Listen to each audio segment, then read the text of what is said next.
In this video, we're going to talk about how to use the formal limit definition to prove that limit as x approaches 0 of the function e to the x is equal to 1. So the first thing we're going to do, we're going to write the definition specific to this particular example. Okay, so this is the definition. So we're going to start with this. Our goal is to transform this side into the epsilon such that this side is less than the epsilon. We need to find the delta in terms of epsilon. Okay, and then we're going to work through this case and we're going to transform this somehow into this and show that it's less than the epsilon. Okay, so what we're going to start, we're going to first talk about ex minus 1 is less than the epsilon.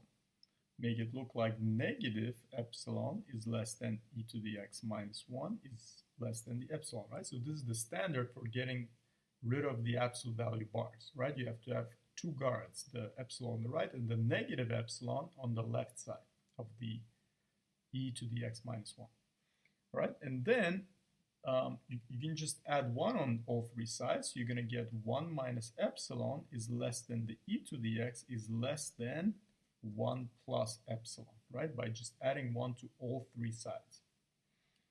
Okay, so now what happens? You're going to take ln of all three sides, right? Taking the ln will make it look like this. 1 minus ln of 1 minus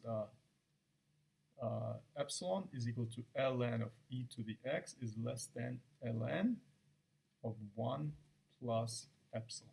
Notice that ln of e to the x, ln e is 1 and the x comes down.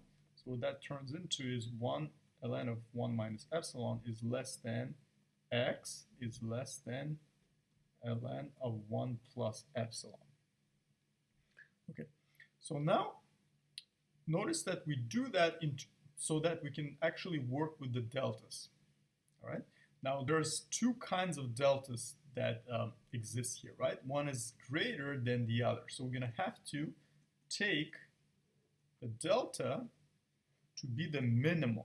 Right? It's very important that the delta will be the minimum of these two constraints, because if you take the maximum, your epsilon will not be satisfied. You're going to step out of that epsilon constraint, right? So you need the minimum possible value of the constant delta. So we're going to take the minimum of these two constraints.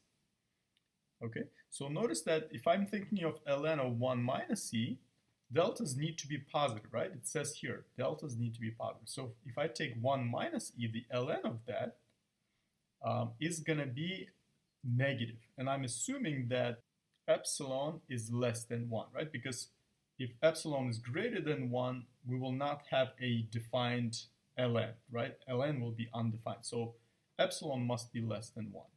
So I'm going to have 1 minus epsilon.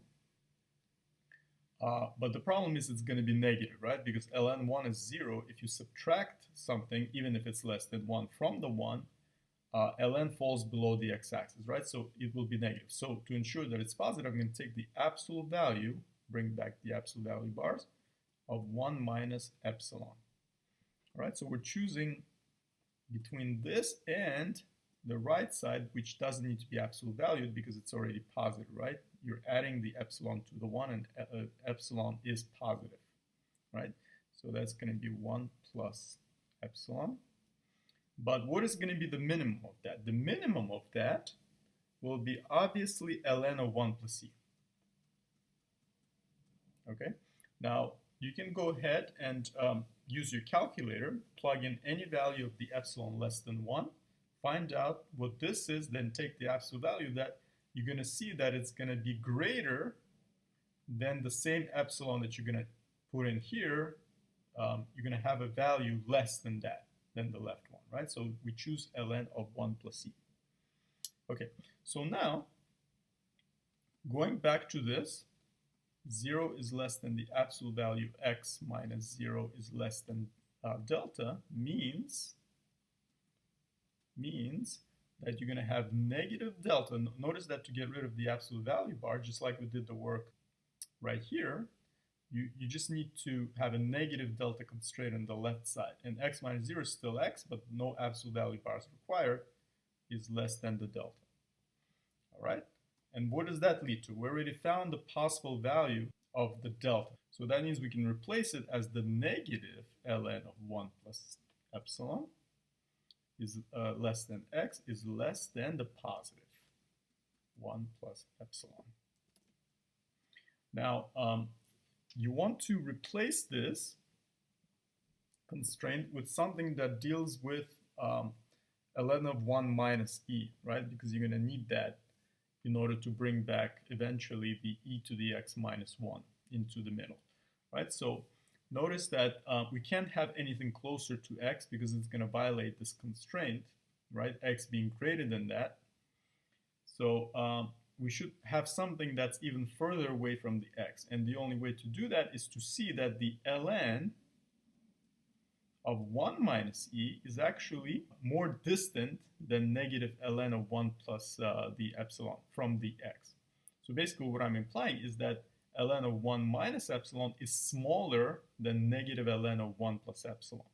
Now, how do we know that?